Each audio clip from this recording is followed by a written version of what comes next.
Bien, chicos, a ver, el día de hoy tenemos que ver un tema muy importante, pero es necesario hacer algunos pequeños alcances, algunos pequeños comunicados.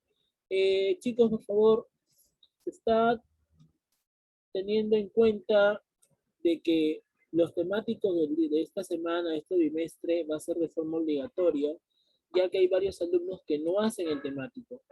Estando en clase, no hacen el temático y ahora se va a tomar una pequeña asistencia para saber qué alumnos están en la sala y qué alumnos están haciendo los temáticos. De igual forma, también el tema de las domiciliarias es netamente obligatorio, muchachos, porque hay algunos alumnos de este salón que no han estado enviando sus domiciliarias, entonces es necesario cumplir con ese propósito, chicos. ¿Ok? Es necesario que ustedes cumplan, ya que de esa forma nosotros podemos colocarle las notas. Si no, ¿qué nota le vamos a colocar a ustedes? Así que por favor, chicos, es necesario que hagan la domiciliaria tanto como el temático. Es obligatorio realizar ambas actividades. ¿Listo? Ok. Entonces, teniendo en cuenta esas pequeñas recomendaciones para este bimestre, vamos a comenzar la clase del día de hoy. Compartir pantalla por aquí.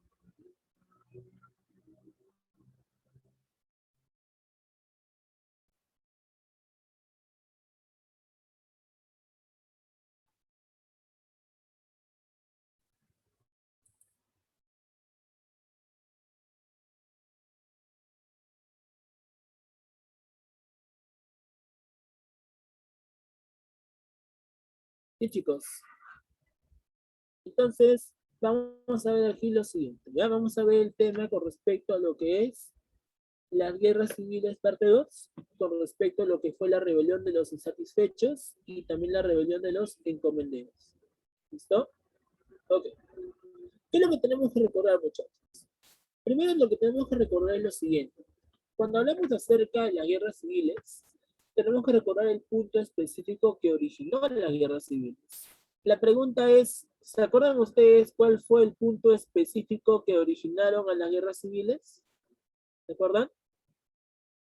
¿Cuál fue el punto específico que originó principalmente las guerras civiles entre los conquistadores? A ver, ¿cuáles fueron? Jóvenes, ¿cuál fue la principal causa que originaron las guerras civiles? A ver, la toma del Cusco, bueno, eso fue durante la Primera Guerra Civil, pero en general, ¿por qué se originaron las guerras civiles? Muy bien, por la capitulación de Toledo, ¿cierto? Claro. Pregunta, ¿en qué se estipulaba la capitulación de Toledo? De que las antiguas tierras del Tahuantinsuyo, ¿verdad? Del antiguo imperio inca, ahora van a ser distribuidas a través de gobernaciones, ¿cierto? Aquí, por ejemplo, recordemos que con respecto a las guerras civiles entre los conquistadores, vemos de que la capitulación de Toledo había reflejado, pues en sí, la división de las gobernaciones. Y esta división de las gobernaciones había provocado un cierto disgusto, una cierta insatisfacción, ya que vamos a ver de que a pesar de que se van a repartir diferentes territorios, fue la gobernación de Nueva Castilla la que más estaría beneficiando a quién? A Francisco Pizarro, ¿cierto? Recuerden ustedes que Francisco Pizarro fue aquel que estaría siendo más privilegiado, ¿verdad? Por parte de la capitulación de Toledo, y además que incluso, a pesar de que él tiene posesión de la región de Nueva Castilla, hay una región que es el Cusco, que también fue parte de Nueva Castilla, ¿cierto? Pero también tienen que recordar ustedes de que a pesar de que se dio de forma legal este repartimiento, ¿ok? Esto estaría provocando la primera guerra civil tanto entre Francisco Pizarro contra Diego de Almagro, ¿cierto? Diego de Almagro, recuerden ustedes que se va a revelar producto de esta insatisfacción, de este desacuerdo que hubo con respecto a la capitulación de Toledo, ¿verdad? Pero vamos a ver de que la rebelión de Diego de Almagro fracasa, producto de que Hernando Pizarro y los pizarristas, ¿verdad? Van a realizar una rebelión contra Diego de Almagro, ¿verdad? Pero vamos a ver de que la rebelión de Diego de Almagro fracasa, producto de que Hernando Pizarro y los pizarristas van a realizar una rebelión contra Diego de Almagro, ¿verdad? Pero vamos a ver de que la rebelión de Diego de Almagro fracasa, logran grandes victorias sobre los almagristas. Y luego de eso, pues, Diego de Almagro, el viejo, termina siendo ejecutado, ¿verdad? Pero una vez de que Diego de Almagro, el viejo, es ejecutado, ¿qué le pasa en este caso a la gobernación de Nueva Castilla? Bueno, la gobernación de Nueva Castilla va a comenzar a entrar, como quien dice, en problemas, producto del asesinato de Francisco Pizarro, ¿cierto? ¿Se acuerdan ustedes quiénes asesinaron a Francisco Pizarro? ¿Quiénes asesinaron a Francisco Pizarro? A ver, ¿dónde están mis alumnos? ¿Quiénes asesinaron a Francisco Pizarro, chicos? El mozo, ¿ya? ¿Qué más? Hubo dos quienes asesinaron a Francisco Pizarro. ¿Quiénes fueron? Uno fue el mozo y el otro, ¿quién fue? ¿Se acuerdan? Juan de Rada, ¿cierto? Diego de Almagro, el mozo, y Juan de Rada, ¿verdad? Ambos fueron aquellos que asesinaron a Francisco Pizarro, ¿cierto? Ahora, recuerden ustedes también de que al ser asesinado Francisco Pizarro, producto de esta rebelión de los almagristas, por así decirlo, el rey de España se da cuenta de que el mozo se autoproclama nuevo gobernador de Nueva Castilla. O sea que el mozo ahora es el gobernador de Nueva Castilla. La pregunta es, ¿será correcto y será legal que el mozo se haya autoproclamado como gobernador de Nueva Castilla?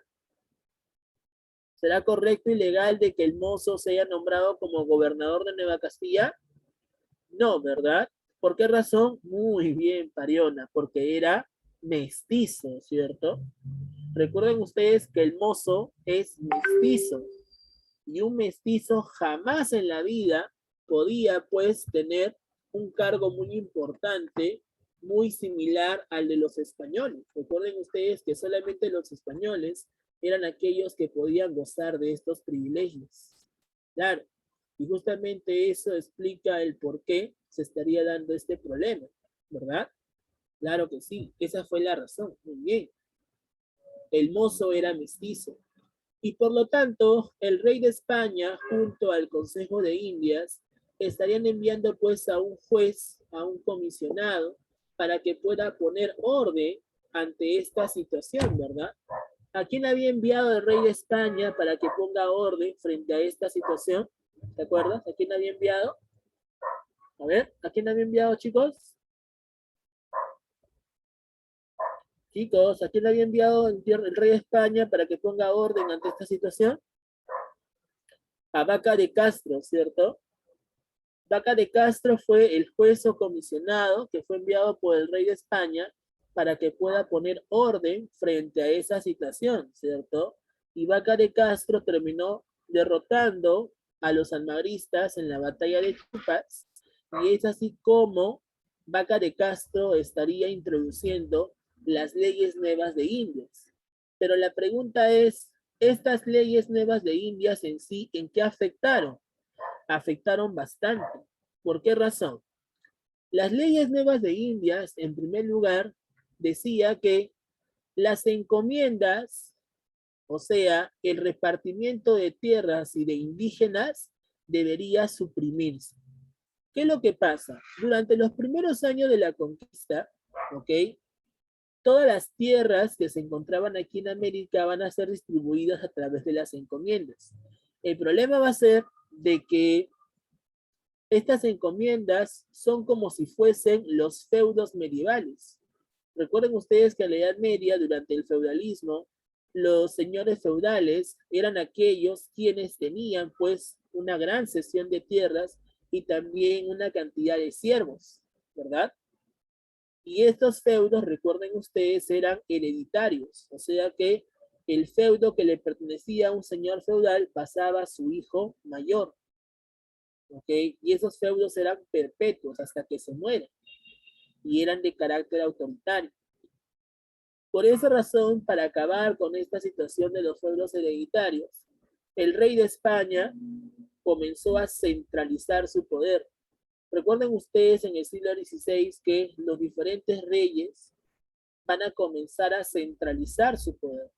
Y para centralizar su poder fue necesario la supresión de estas instituciones feudales como las encomiendas. Si habían encomenderos en América, pues los indígenas no sabrían a quién rendirle su lealtad, ya que era necesario que haya una sola autoridad, y esa sola autoridad debería ser el propio rey de España.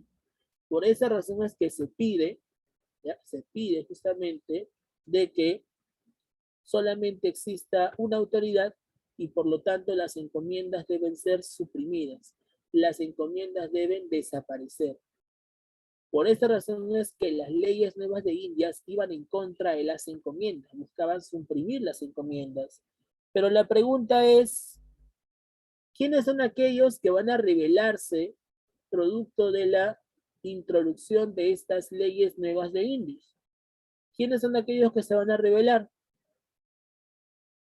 ¿Recuerdan? Los encomenderos, ¿cierto? Por supuesto. Los encomenderos van a ser aquellos que se van a rebelar. ¿Y por qué se rebelan los encomenderos? Por algo muy sencillo, ¿cierto? Recuerden ustedes que los encomenderos son señores feudales aquí en América y por lo tanto ellos gozan de estos privilegios. Y si esas leyes nuevas de Indias afectan sus intereses, entonces los encomenderos deben rebelarse. Por esa razón es que justamente se da la rebelión de los encomenderos. ¿Y qué encomenderos se van a rebelar en contra de esas leyes nuevas de Indias?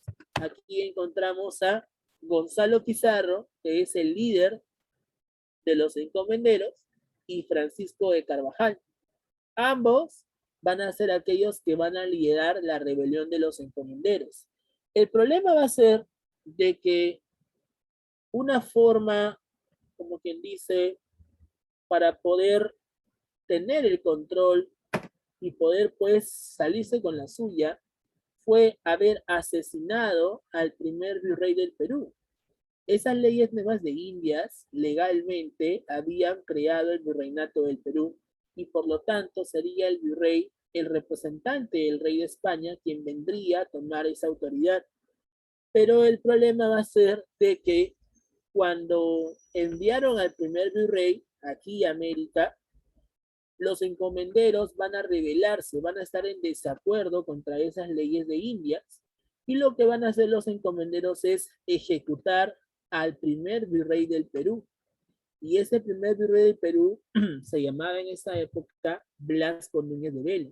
Blasco Núñez de Vela terminó siendo asesinado producto de esta situación. Ahora, vamos a ver de que al ser asesinado el virrey, en este caso Blasco Núñez de Vela, por estos encomenderos, ¿qué es lo que se va a originar? Lo que se va a originar es justamente una situación de una fuerte crisis política porque han matado a una autoridad y el rey de España estaría enviando pues a un pacificador para que pueda poner orden frente a esa situación y así acabe la rebelión de los encomenderos. Es por esa razón de que el rey de España estaría enviando a pacificador Pedro de la Gasca y sería Pedro de la Gasca el encargado justamente de acabar con esa situación.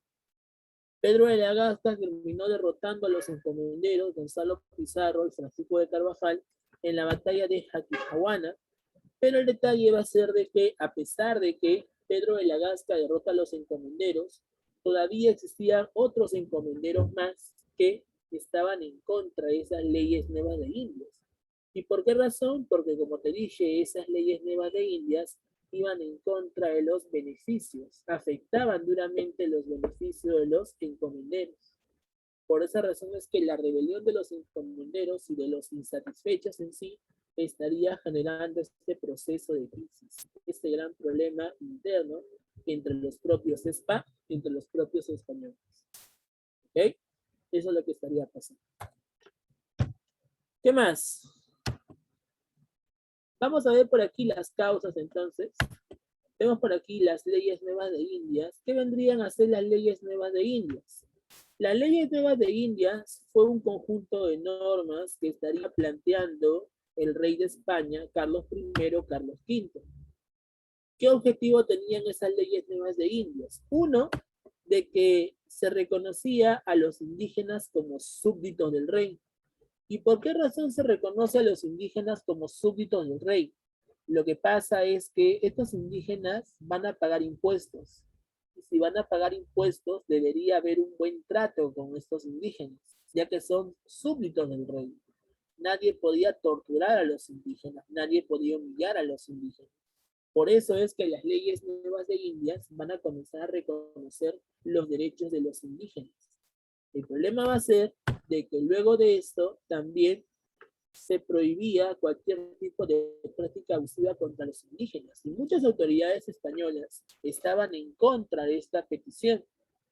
Lo que pasa es que para muchos españoles el indígena era un ser salvaje, era un ser sin cultura. Y si era un ser salvaje y sin cultura, pues hay que utilizar la fuerza para que pueda aprender, para que pueda entender. Eso estaría generando un gran desacuerdo entre muchos pensadores intelectuales. Y es ahí donde se da un debate entre aquel pensador español que decía que el indígena es un ser salvaje, sin cultura. Ese pensador se llamaba Gines de Sepúlveda. Gines de Sepúlveda. Ok, Gines de Sepúlveda. Él consideraba que el indígena es un ser inferior y sin cultura. O sea que es un ser salvaje. ¿Ya? Y por lo tanto el español estaba por encima. El español era superior ante este indígena. ¿Ya?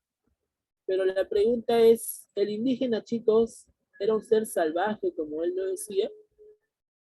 ¿El indígena era un ser salvaje como él lo decía? ¿Qué dicen ustedes? ¿Sí o no? A ver, ¿qué dicen ustedes? ¿Sí o no?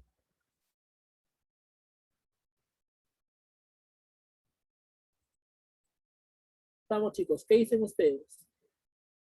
¿Sí o no?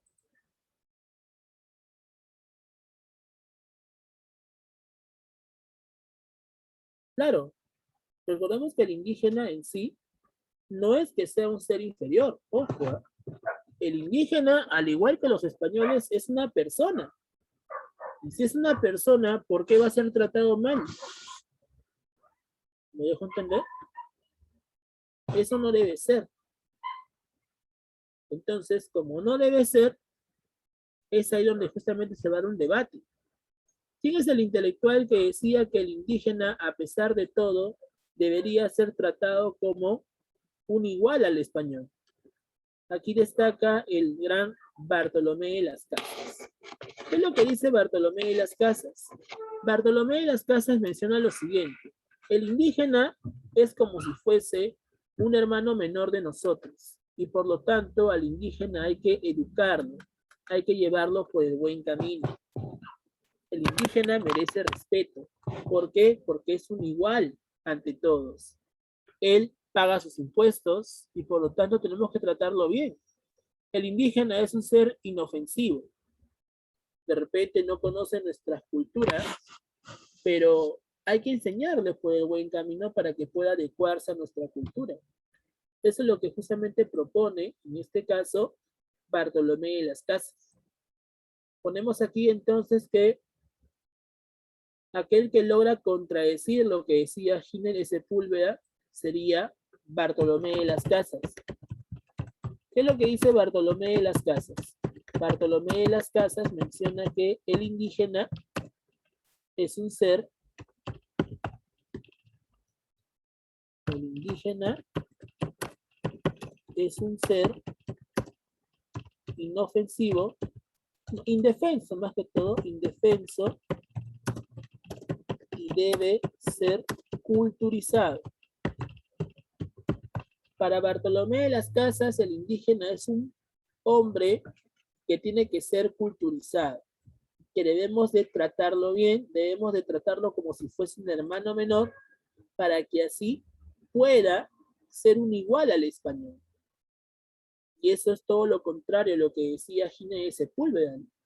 Gines de Sepúlveda decía que el indígena es un ser inferior, que el indígena es un ser salvaje, Eso es todo lo contrario. Mientras que para Bartolomé de las Casas no es cierto que el indígena sea un ser inferior, sino que el indígena realmente debería ser, pues, como quien dice, llevado por el buen camino, y si es llevado por el buen camino, pues de una u otra forma el indígena va a poder mejorar su situación. ¿Se dan cuenta? Eso es lo que justamente se planteaba durante este proceso. Por esa razón vamos a ver de que Bartolomé de las Casas va a ser considerado como un gran defensor del indígena, un defensor intelectual. Y las leyes nuevas de India se van a relacionar algunos aspectos a lo que Bartolomé de las Casas defendía. Bartolomé de las Casas proponía de que el indígena, pues en sí, sea educado y sea llevado por el buen camino. Y esas leyes nuevas de India en sí se basaban en parte en lo que presentaba Bartolomé de las Casas. ¿Ya? Muy bien. Ahora, estas leyes nuevas de India también, naturalmente, buscaban suprimir las encomiendas. ¿Por qué buscaban suprimir las encomiendas? Porque ya te dije, ¿no? Las encomiendas son feudos que no permiten que el rey de España pueda controlar así todas sus colonias. Todavía existe una relación feudal y es necesario para el rey de España acabar con esa relación feudal para que así se pueda controlar sus colonias.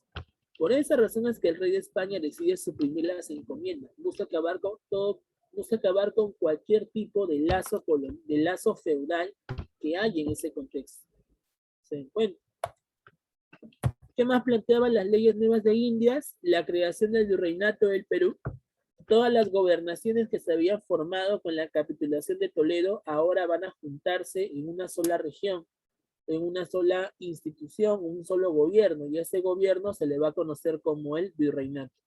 ¿Por qué se le va a conocer como virreinato? Porque es el virrey, la máxima autoridad, quien tiene el control de todo el territorio. Es la representación del rey de España en América y por lo tanto él debería ser la única autoridad más importante en todas. También se crea la Real Audiencia, una institución que va a dirigir sus normas, sus leyes, va a aprobar algunas leyes que incluso el virrey plantee. La Real Audiencia de Lima sería como el Congreso que hoy en día tenemos.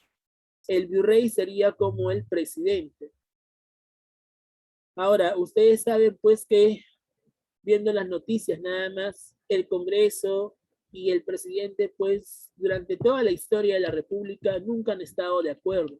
Siempre ha habido grandes rebeliones, siempre ha habido grandes desacuerdos tanto en el Ejecutivo y el Legislativo. Algo similar pasaba en esa época. El virrey y la Real Audiencia también eran bastante contradicentes, porque la Real Audiencia en muchas oportunidades también pues buscaba perjudicar al virrey.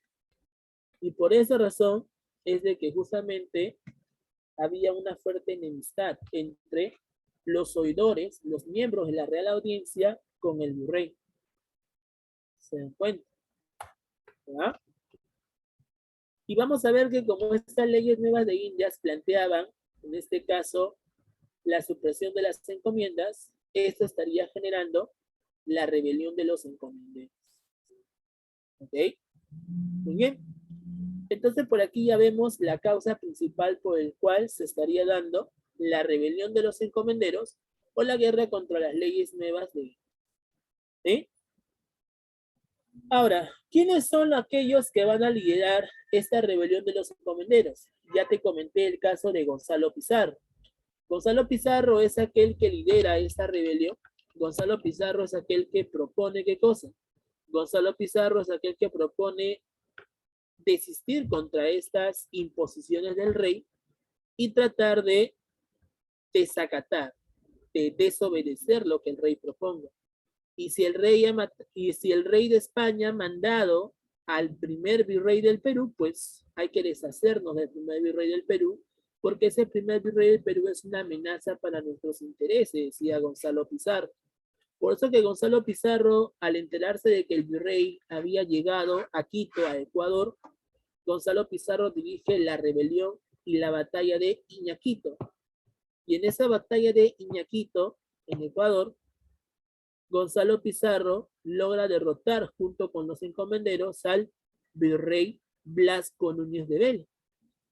¿Y qué le va a pasar al virrey Blasco Núñez de Vela?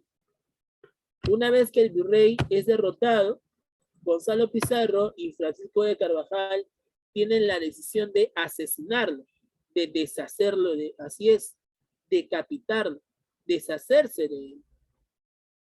Eso justamente representa parte de lo que el rey de España, Carlos I o Carlos V, proponía.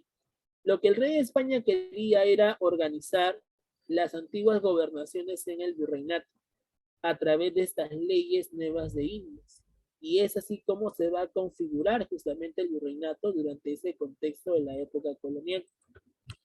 Pero yo te decía por aquí de que una vez de que el primer virrey del Perú, Blasco Núñez de Vela, es derrotado en la batalla de Iñaquito, Gonzalo Pizarro, como líder de la rebelión de los encomenderos, toma la decisión de ¿qué? Toma la decisión de ejecutarlo. Y vamos a ver de que Gonzalo Pizarro da la orden para que Blasco Núñez de Vela, que era una amenaza para sus intereses, sea ejecutado luego de ser derrotado en la batalla de Iñaquito. Por esa razón vemos aquí cómo Gonzalo Pizarro ha ejecutado al primer virrey del Perú. Vemos aquí cómo, por ejemplo, Guamán Poma de Ayala, un cronista mestizo, logra pues representar las escenas gráficas en su obra Nueva Crónica, Buen Gobierno, todo este proceso. Eso es lo que justamente va a suceder durante este periodo. Ahora, una vez de que el virrey sea ejecutado, el rey de España se sorprende. El rey de España da un grito al cielo y dice, ¿cómo es posible que estos lacayos hayan atentado contra una autoridad, hayan desacatado, hayan desobedecido contra mis órdenes? Eso no lo voy a permitir, decía el rey de España, y por eso es que envía al pacificador Pedro de la Gasca. ¿Quién es Pedro de la Gasca? Fue aquel personaje que estaría buscando derrotar esa rebelión de los encomenderos y así pues, como quien dice, devolverle la pacificidad a la región de la colonia, la región en este caso del virreinato. ¿Ok? Eso es lo que justamente se planteaba. Por esa razón es que el rey de España estaría enviando ¿a quién? El rey de España estaría enviando, en este caso, a Pedro de la Gasca. Y Pedro de la Gasca tenía el objetivo de ¿qué? Pedro de la Gasca tenía el objetivo de derrotar a la rebelión de los encomenderos, sobre todo derrotar al ejército de Gonzalo Pizarro. Vemos aquí entonces que Pedro de la Gasca estaría iniciando un respaldo con algunos encomenderos que incluso odiaban a Gonzalo Pizarro. Gonzalo Pizarro tenía enemigos y esos enemigos que también eran encomenderos van a estar en su contra.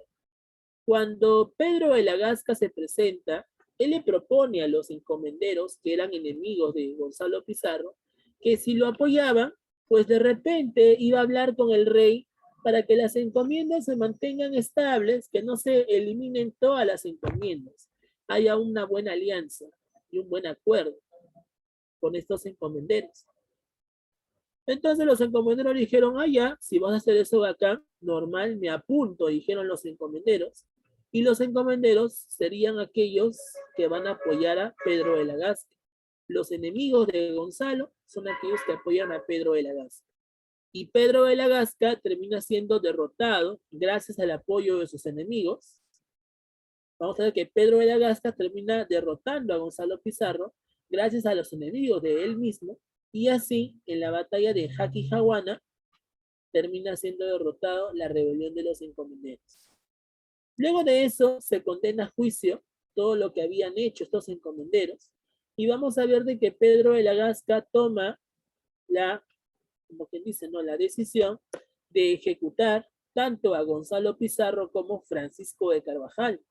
A pesar de que Francisco de Carvajal pues era ya un anciano de mucha experiencia militar, la gente le tenía terror, le decían el demonio de los Andes por su gran experiencia militar, por su carácter acérrimo que tenía. A pesar de eso, también él mismo fracasa contra el pacificador Pedro de la Gasca.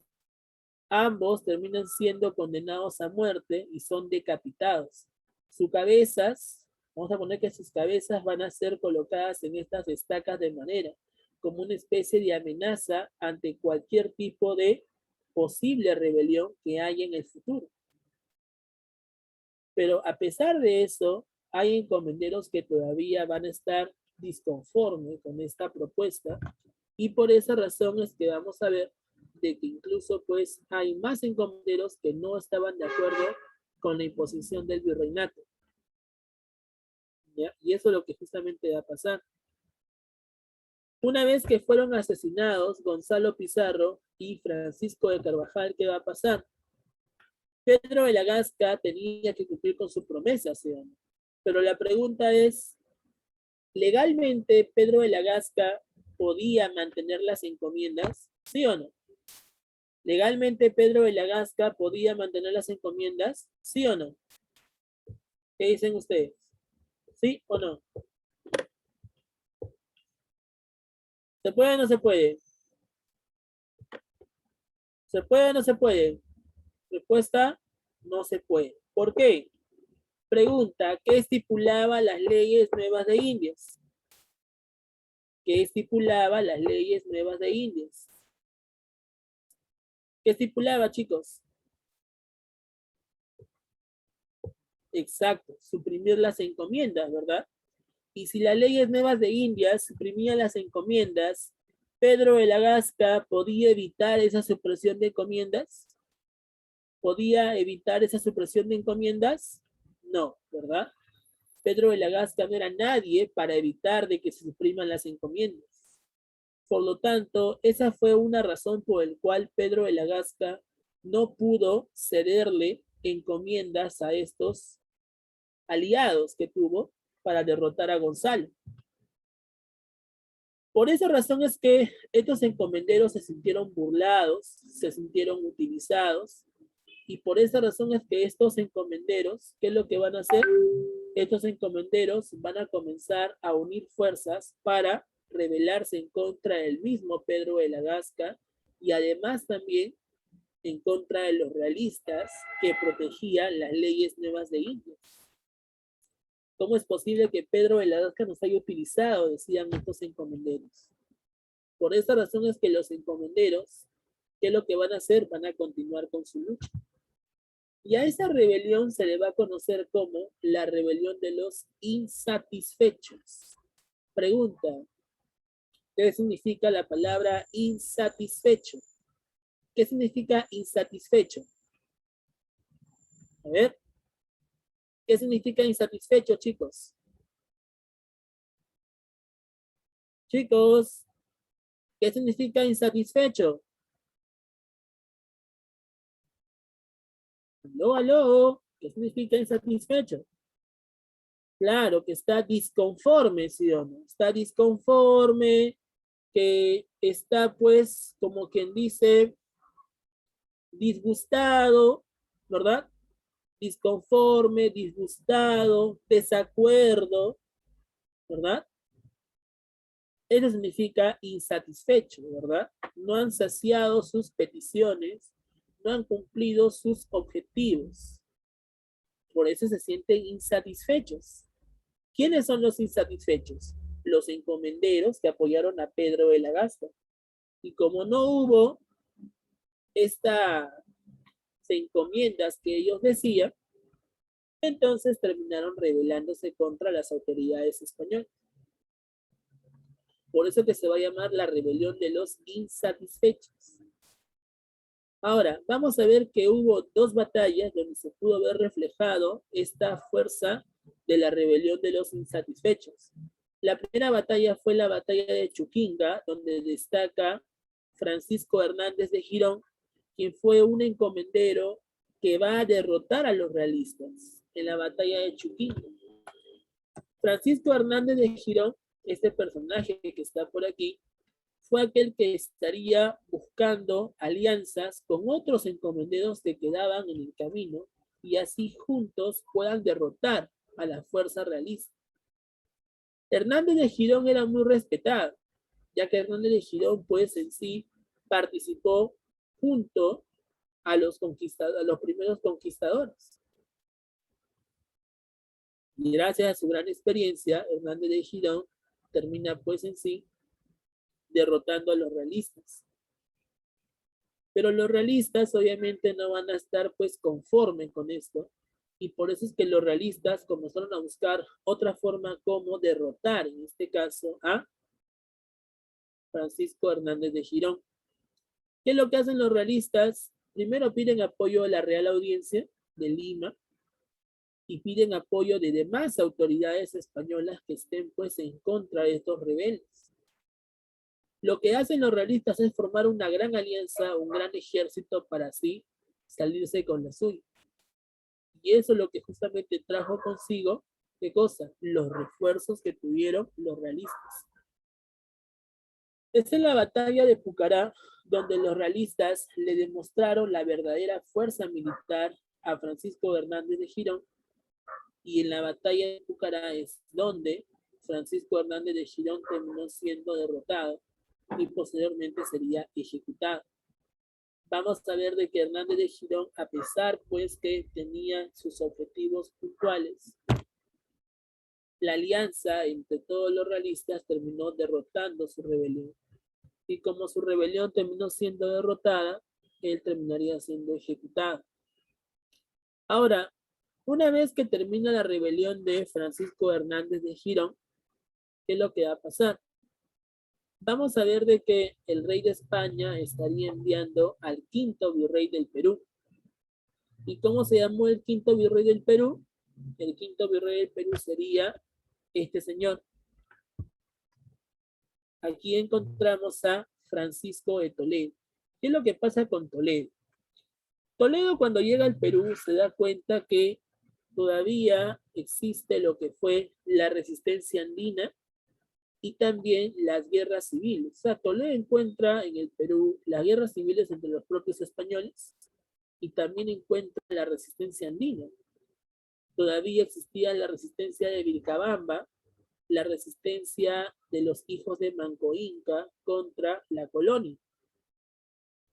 Pero también vamos a ver de que Francisco de Toledo encuentra pues a los españoles desunidos, producto de la ambición política. ¿Qué es lo que hace Francisco de Toledo? Francisco de Toledo propone una forma de cómo mediar esa situación y cómo reorganizar lo que antes era conocido como el virreinato. Toledo se dio cuenta que los encomenderos todavía buscaban proteger sus intereses, o sea que las encomiendas se mantengan, que esta cesión de tierras e indígenas se mantenga. Pero el detalle va a ser de que una vez que se proponga esto, Francisco de Toledo va a utilizar bastante autoridad que le cede el mismo rey de España para cumplir sus objetivos. Francisco de Toledo es aquel que estaría creando algunos mecanismos o algunas formas como poder administrar mejor lo que fue el virreinato del Perú. Y a este conjunto de normas se le conoce como las reformas toledanas. ¿Qué fueron las reformas toledanas? Un conjunto de normas que planteó el virrey Francisco de Toledo con el objetivo pues de administrar mejor el virreinato del Perú. Y lo que hace Toledo con las reformas toledanas es reorganizar el virreinato. Él lo que hace es reorganizar, o sea, lo vuelve a conformar de lo que era antes.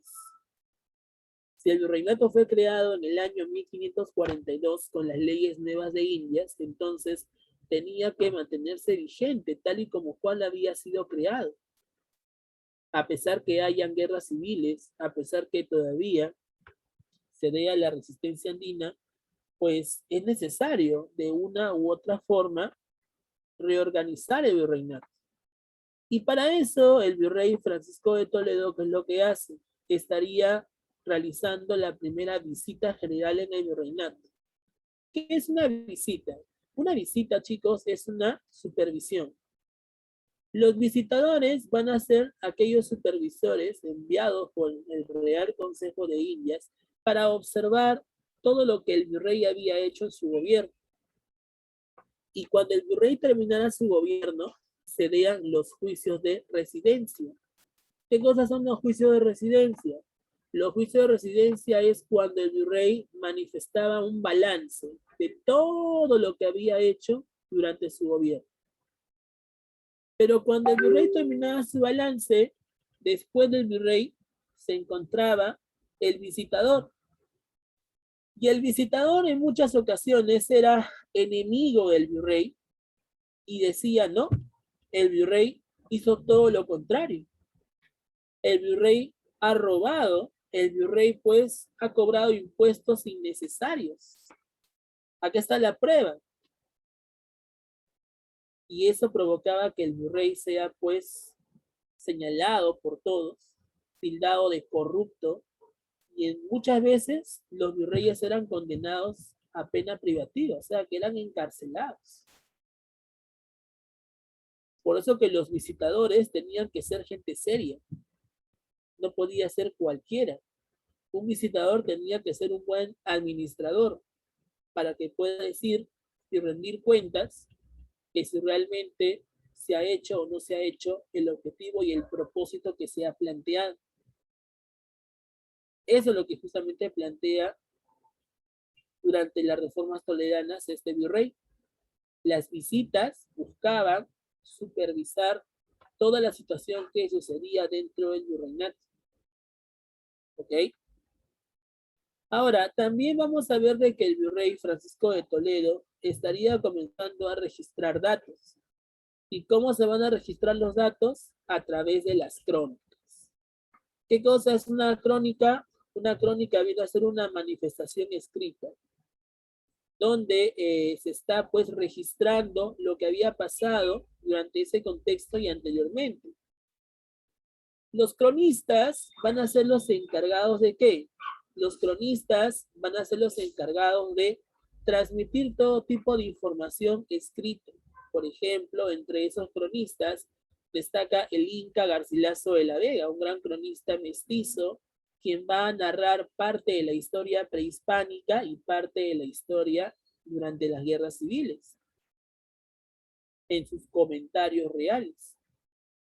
Otros cronistas, por ejemplo, como Guamán Poma Ayala, que es aquel que narra justamente todo lo que pasaba en el virreinato a través de ilustraciones en su obra Nueva Crónica Buen Gobierno. Estos cronistas le van a contar al virrey Francisco de Toledo que dentro del Tahuantinsuyo, dentro del antiguo imperio inca, se trabajaba de forma obligatoria. ¿A través de qué? A través de la mita. ¿Se dan cuenta? La mita recuerda que es el trabajo obligatorio que cumplían todos los habitantes del imperio. ¿Ya? El tributo indígena que antes consistía en el trabajo personal del indígena a favor del encomendero cambia. El tributo indígena ya no se va a través del trabajo, sino a través de impuestos bajo monedas metálicas, monedas hechas de oro o de plata. Y ese dinero metálico, esa moneda metálica, cambia justamente gracias a las reformas toledanas. Con las reformas toledanas, el tributo indígena deja de ser trabajo y se vuelve dinero metálico. Y si no tenías dinero para pagar, fácil, ¿no? Si tienes una chacra, vende todos tus productos a los que trabajan en las minas. Ahí les pagan con monedas. Ahí les pagan miserias, pero les pagan con monedas. Y así tú vas a tener dinero para pagar impuestos.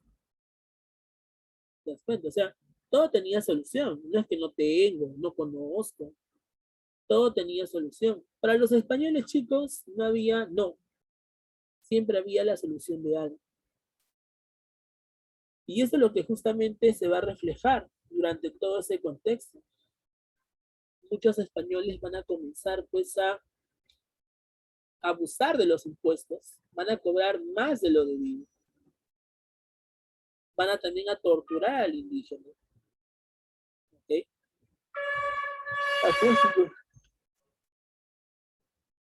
Ahora, vamos a ver también de que el virrey Francisco de Toledo a las antiguas encomiendas la va a reorganizar en reducciones. ¿Qué cosa es una reducción indígena?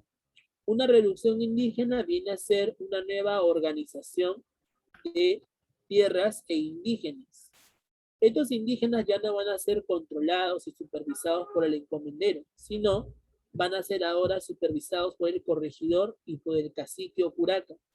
El corregidor es un personaje o es como que es un funcionario del Estado, funcionario virreinal, quien tenía el objetivo de culturizar al indígena, ¿ok? Culturizar al indígena, también tenía el objetivo de evangelizar al indígena. Recuerden ustedes que la misión de los españoles aquí en América era evangelizar. ¿Cómo nos evangelizaban? A través de la imposición de la doctrina católica. Que todos los indígenas rechacen a sus dioses paganos, sus dioses falsos, y solamente van a creer en una sola deidad, el Dios monoteísta del catolicismo. Eso es lo que justamente tenían como función los españoles aquí en América, extirpar las idolatrías. Pues bueno, por esa razón es que el corregidor tenía esa misión. ¿Ya? Pero la pregunta es, el corregidor, a pesar que tiene la misión de evangelizar, llevar por el buen camino al indígena, ¿cumplirá con su función realmente? ¿Cumplirá con su función realmente, chicos? ¿Qué dicen ustedes? ¿Sí o no? Bueno, vamos a ver que no, ¿verdad? Vamos a ver que el corregidor, a pesar que tiene una función específica, el corregidor seguía siendo abusivo, seguía maltratando al indígena, lo mataban de hambre, le cobraban más impuestos de lo debido, utilizaban la fuerza. Si el indígena no entendía el español o no podía hablar en español, lo golpeaban. La educación, chicos, en la época colonial era bastante rígida, era bastante radical, se aplicaba la fuerza de la educación. Los jesuitas, por ejemplo, los encargados de difundir la educación, eran bastante toscos. Eran buenos maestros, pero eran muy toscos. Utilizaban la violencia para que el alumno cambie. Por eso que ahí aparece la famosa frase, la letra con sangre entra. La frase, la letra con sangre entra, ¿qué significa? Significa que lo que se está buscando es utilizar la fuerza para que haya un buen control del indígena. Pues bueno, esto es lo que justamente se presentaba. ¿Ok? Así es. Ahora, vamos a ver también, chicos, de que durante ese contexto, ¿ya? Aparte del corregidor, que es el encargado de supervisar al indígena, también encontramos al curaca o cacique. ¿Quién es el curaca o cacique? El curaca o cacique es el representante de los indígenas. Este curaca o cacique es un noble que está a los, como dicen, no está a los pies del rey de España, le es leal al rey. Obviamente también pues cobra su sueldo, pero tenía el objetivo de ser el responsable de todo lo que los indígenas hayan hecho. Si algún indígena se rebelaba internamente dentro de las revoluciones, el que primero tenía que dar un informe es el cacique o curaca, porque ese cacique o curaca es el responsable de todo lo que hagan sus hermanos, como dicen, ¿no? Su gente. Y si el cacique o curaca no ponía orden, entonces le competía al corregidor. Y el corregidor no le hablaba de buenas maneras al indígena. Si no entendía por las buenas, se entenderá por las malas. Y ese donde el corregidor se le iba la mano, se le pasaba la mano con el indígena. De tanto golpe a veces a los indígenas los mataba, o de un mal golpe. Entonces, vamos a ver que los corregidores y muchos españoles eran bastante abusivos con el indígena. Cobraban impuestos y encima eran abusivos, ¿sí? Por ejemplo, ¿no? De que en tu caso, ¿no? Este, supongamos que tus hermanitos van a estar a tu cuidado, ¿ya? Y como van a estar a tu cuidado, van a hacer pues diferentes funciones, ¿no? De repente tú le dices ya limpia la casa, lava los platos, cocina, ¿no? De repente, ¿no? Pero encima que tú les obligas a hacer muchas cosas, encima le dices, ya, muy bien, necesito para comprar, dame, necesito para esto, dame. O sea, encima que están trabajando de forma obligatoria, tú encima le exiges que te den parte de su dinero, cuando no te corresponde, ¿no? Eso mismo hacían los corregidores, ¿no? Explotaban al indígena y a pesar de eso también, ¿no? O sea, ese es el abuso que justamente se daba. Ahora, la pregunta es, ¿el rey de España estaba enterado de estos abusos contra los indígenas? ¿El rey de España estaba enterado de todos estos abusos? ¿Qué dicen ustedes? ¿Sí o no? Lastimosamente, chicos, el rey de España ni siquiera sabía lo que estaban haciendo los corregidores. El rey de España pensaba que los corregidores trataban bien a los indígenas. Guamán Poma Ayala preparó justamente su obra Nueva Crónica, Buen Gobierno, donde él va a narrar cómo muchos españoles pues eran abusivos con los indígenas. Y cuando esa obra se lanzó, se envió a España, esa obra se perdió. Esa obra apareció en el siglo XVIII. ¿Y dónde? Apareció todavía en otros países, ni siquiera apareció en España. Algunos mencionan que apareció en Holanda, cuando ese libro era pues directamente para el rey de España. O sea, entre los mismos corregidores, entre los mismos miembros de la nobleza, sabían lo que contenía esa obra y para no perjudicarse, pues lo ocultaron. ¿Te das cuenta? Así es. Ahora, vamos a ver de que el virrey Francisco de Toledo escuchó relatos de los cronistas de que en el antiguo imperio inca los miembros del Estado trabajaban obligatoriamente a través de la mita. El virrey Toledo dijo, ah, qué bacán. Entonces, que continúe la mita. Van a trabajar de forma obligatoria. Pero esta mita se va a dividir en dos. La mita minera, que consistía en trabajar en las minas, extraer metales, ¿ok? Y la mita obrajera, que consistía en trabajar en el campo y realizar algunas artesanías, por ejemplo, ropa, algunas artesanías también, por ejemplo, como utensilios, manufacturas, todo hecho a mano. ¿Ok? Y el tributo indígena se vuelve en dinero, ya no va a ser trabajo, sino ahora va a ser dinero metálico. Los indígenas van a pagar su tributo a través de monedas de oro o de plata. Bueno, ahora, para poder también controlar lo que es la extirpación de las idolatrías, para poder, como quien dice, no continuar con este proceso, fue necesario traer el Tribunal del Santo Oficio. El virrey Francisco de Toledo estaría trayendo el Tribunal del Santo Oficio conformado por jueces inquisidores. ¿Qué es un inquisidor? Un inquisidor es una persona que aplica sanciones físicas, o sea, aplica castigos en castellano. Si tú no estabas cumpliendo con tu función o de repente tú estabas afectando la cultura de otros, o si tú estabas creyendo en otros dioses que no sea el dios de los católicos, entonces eras castigado físicamente. Al frente del Congreso, chicos, ¿ya? De repente ustedes van al Congreso alguna vez. Al frente del Congreso se encuentra el Museo de la Inquisición, donde se puede ver cómo los miembros del Tribunal del Santo Oficio torturaban a los indígenas que cometían, pues, supuestamente hechicería o creían todavía, pues, en las huacas, en los apus, en sus diferentes dioses politeístas.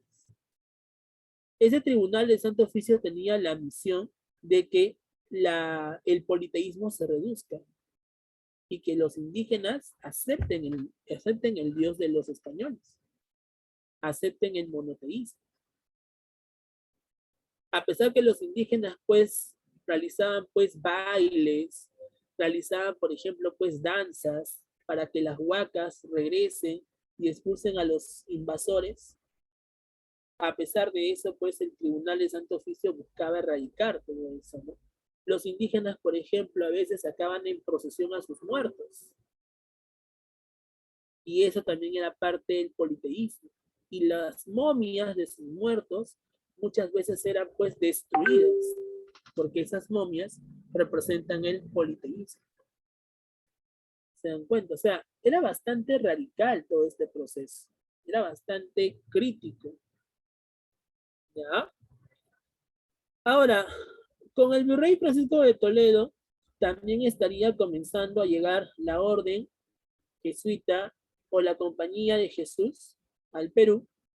Y esta Compañía de Jesús o la Orden Jesuita se estaría encargando de difundir la educación. Los jesuitas eran grandes maestros, eran muy sabios, ¿ok? El problema es que eran muy radicales, eran muy draconianos en su forma de castigar. La educación era bastante rígida, era bastante memorística.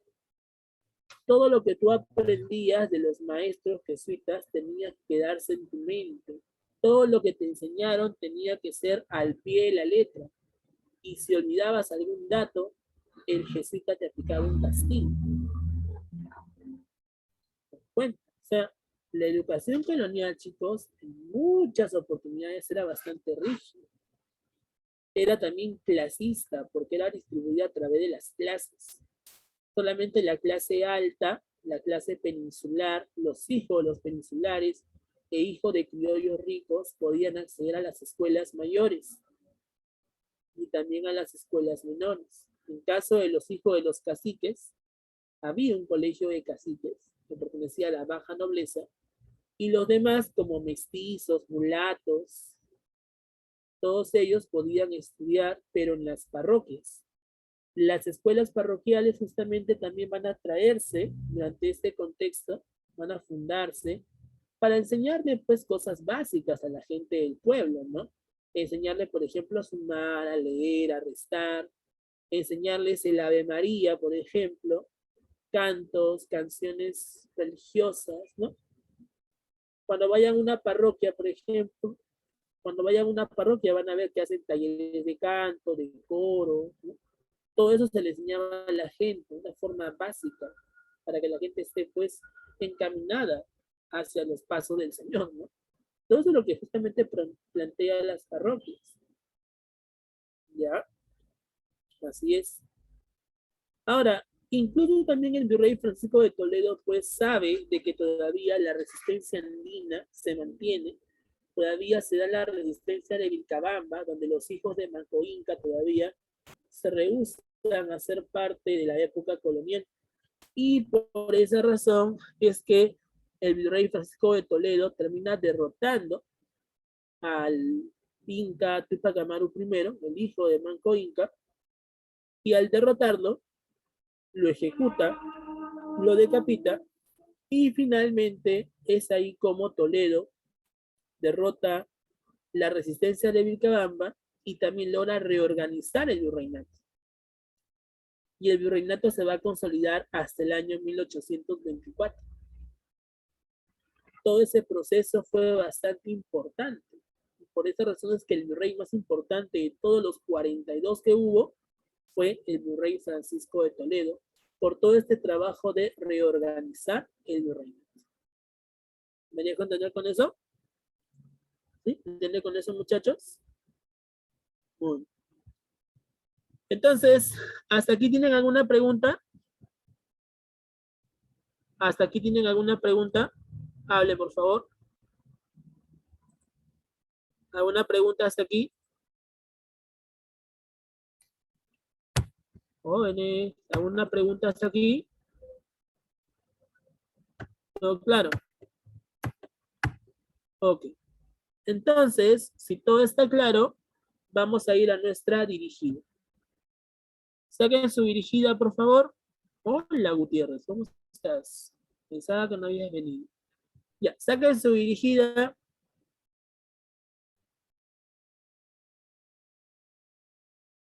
Saquen su dirigida.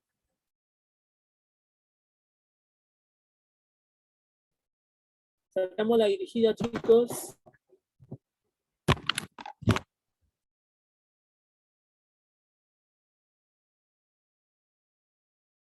A ver, voy a compartir pantalla. Te voy a dar unos 5 minutos para que vayas marcando tus claves de la dirigida, ¿ya? 5 minutos. Todos con la dirigida, por favor. Todos con la dirigida.